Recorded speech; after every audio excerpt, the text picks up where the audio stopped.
بسم اللہ الرحمن الرحیم۔ السلام علیکم ورحمۃ اللہ وبرکاتہ۔ 11 محرم کو عمر بن سعد نے اپنے لشکر میں سے قتل ہونے والوں کو دفن کیا، جبکہ اصحاب اور سید زادوں کی 72 جسد مبارک کربلا ہی میں بے گور و کفن چھوڑ کر وہ خاندان نبوت کی شہزادیوں کو قیدی بنا کر دربار ابن زیاد یعنی کوفہ کی طرف روانہ ہوا۔ نواسۂ رسول، اہل بیت اور اصحاب کے سر نیزوں پر بلند کیے یہ لشکر کوفہ کی جانب رواں دواں تھا۔ آج کی ویڈیو میں ہم سیدنا امام حسین کے سر انور کا سفر کربلا سے دفن ہونے تک سبھی تفصیل سے بتائیں گے۔ یہ قافلہ جب کوفہ پہنچا تو رات ہو چکی تھی۔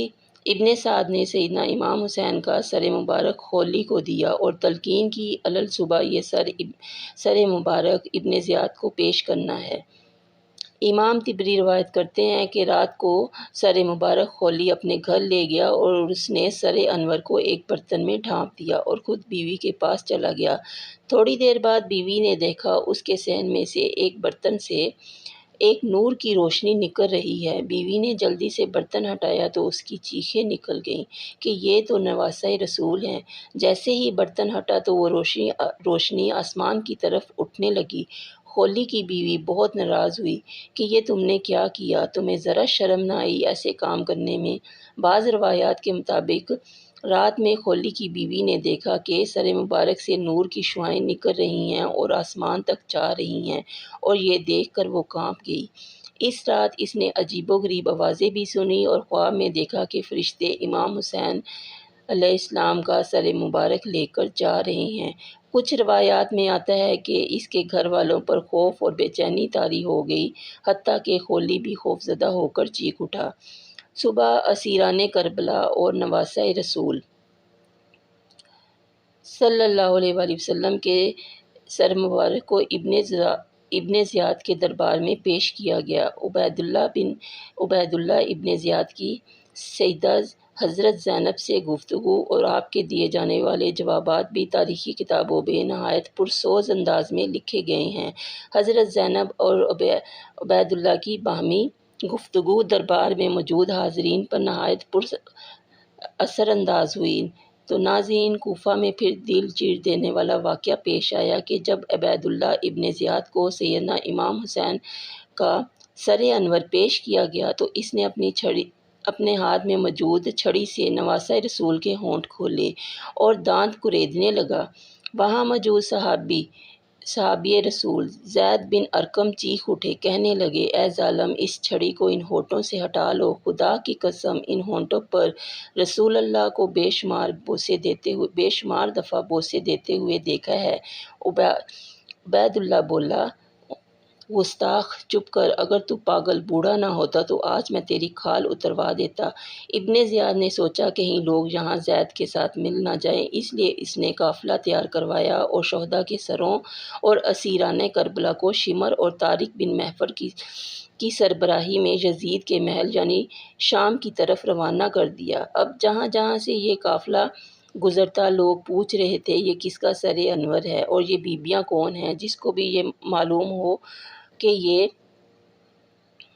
رسول اللہ صلی اللہ علیہ وآلہ وسلم کا خاندان ہے، ہر کوئی دل ہی دل میں ان ظالموں پر لعنت کرتا رہا اور کوشش یہ تھی کہ یہ لعین ہمارے شہر نہ رکے۔ ویسے ہی چلتے چلتے جب یہ قافلہ کرتان تک پہنچا تو وہ لوگ پہلے ہی سے باخبر ہو چکے تھے کہ فوج یزید نے اللہ کے رسول صلی اللہ علیہ وآلہ وسلم کے نواسے کو شہید کر دیا ہے، آل محمد صلی اللہ علیہ وسلم کو قید کیا ہے، تو انہوں نے اپنے شہر کے دروازے بند کیے ہوئے تھے۔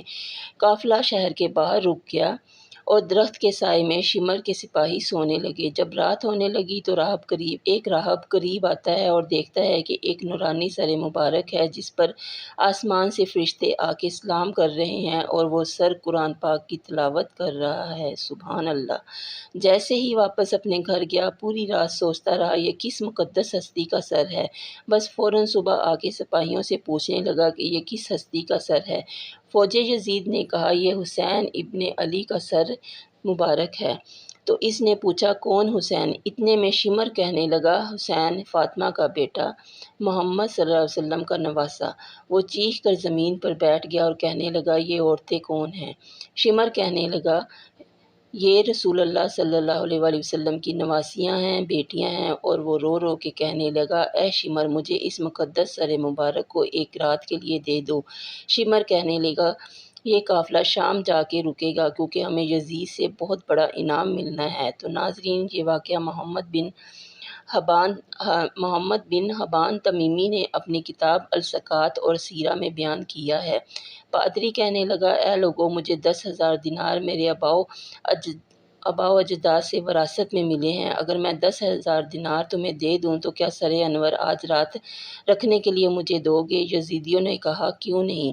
بس عیسائی راہب نے دینار کی تھیلی انڈیل دی۔ ان لوگوں نے دینار گن کر تھیلی میں رکھ لیے اور اس پر مہر لگا کر صندوق میں محفوظ کر لیے۔ پھر سر انور کو عیسائی راہب کی طرف بڑھا دیا۔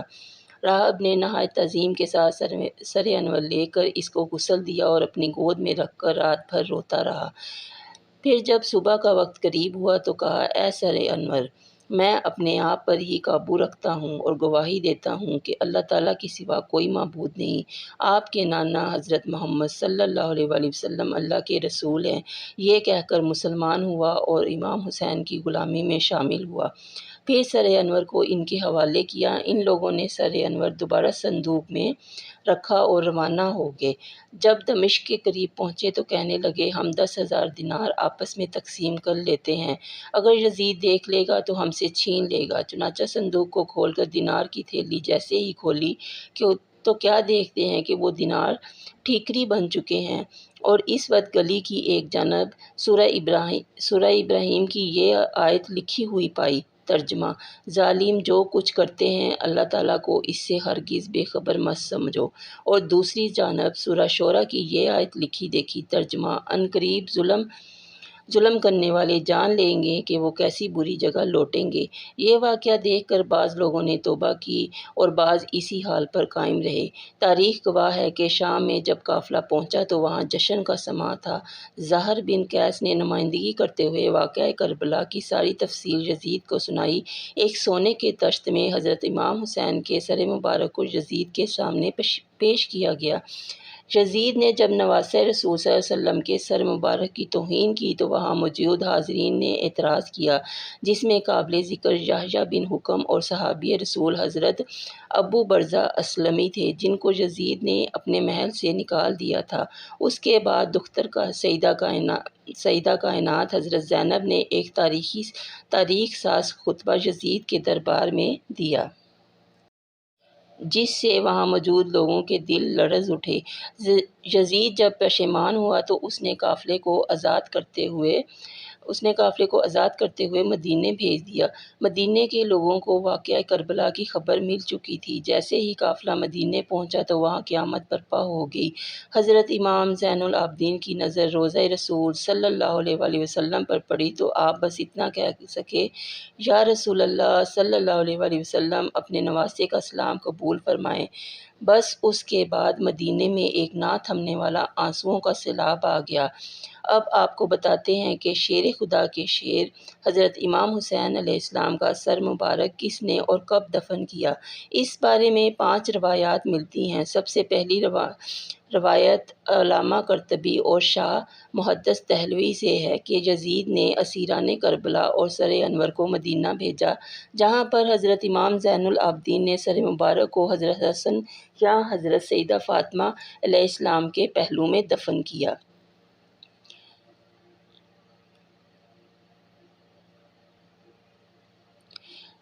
دوسری روایت میں ابو ریحان البیرونی کہتے ہیں کہ اسیرانہ کربلا 40 روز کے بعد کربلا واپس آ کر سر مبارک کو جسد مبارک کے ساتھ ملا کر دفن کیا۔ تیسری روایت میں یہ ہے کہ یزید کے حکم پر سر مبارک امام حسین کو ہر شہر میں لے جایا گیا۔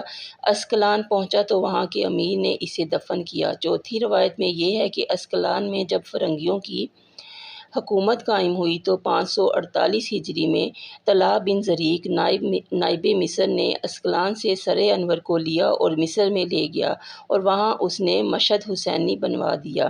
اس کے متعلق علامہ ابن حجر تمیمی مکی روایت کرتے ہیں کہ سلیمان بن عبد الملک نے حضور صلی اللہ علیہ وسلم کو خواب میں دیکھا کہ آپ اس کے ساتھ ملاطفت فرما رہے ہیں اور اس کو بشارت دے رہے ہیں۔ صبح اس نے حضرت امام حسن بصری رضی اللہ تعالیٰ عنہ سے اس کی تعبیر پوچھی تو انہوں نے فرمایا شاید تو نے حضرت محمد صلی اللہ علیہ وسلم کی آل کے ساتھ کوئی بھلائی کی ہے۔ ان کے ہاں تو اس نے کہا ہاں مجھے ایک بات یاد ہے، میں نے نواسہ رسول حضرت حسین کے سر مبارک کو خزانہ یزید میں دیکھا تو میں نے ان کو 5 کپڑوں کا کفن پہنایا اور میں نے اپنے ساتھیوں کے ساتھ ان پر نماز جنازہ پڑھی اور انہیں قبر میں دفن کر دیا۔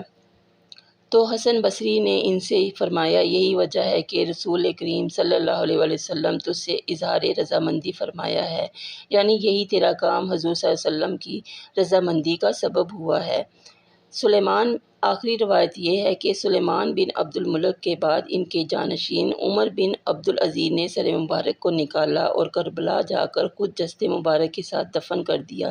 ایک روایت میں یہ ہے کہ جب منصور ابن جمہور نے شام کو فتح کیا تو شہر میں داخل ہونے کے بعد وہ یزید کے خزانے والے کمرے میں گیا۔ وہاں اسے سرخ رنگ کی ایک ٹوکری ملی۔ منصور نے اپنے غلام سے کہا اس ٹوکری کو حفاظت سے رکھو، یہ بنی امیہ کے قیمتی خزانوں میں سے ایک خزانہ ہے۔ لیکن جب اس کو تھوڑے عرصے کے بعد کھولا تو دیکھا اس میں امام حسین علیہ السلام کا نورانی سر ہے جس سے عطر کی خوشبو آ رہی تھی۔ اس نے اپنے غلام سے کہا اس ٹوکری کو حفاظت سے رکھنا۔ اس نے اپنے غلام کو حکم دیا ایک کپڑا لائے اور اس نے اس سر کو اس کپڑے سے ڈھانپ دیا، پھر کفن کرنے کے بعد اس کو دمشق میں باب فرادیس کے پاس دفن کر دیا۔ تو ناظرین یہ تھی آج کی ویڈیو۔ اگر آپ کو ویڈیو اچھی لگی ہو آپ نے اسے لائک کرنا ہے، شیئر کرنا ہے، ہمارے چینل کو سبسکرائب کرنا ہے۔ جزاک اللہ، اللہ حافظ۔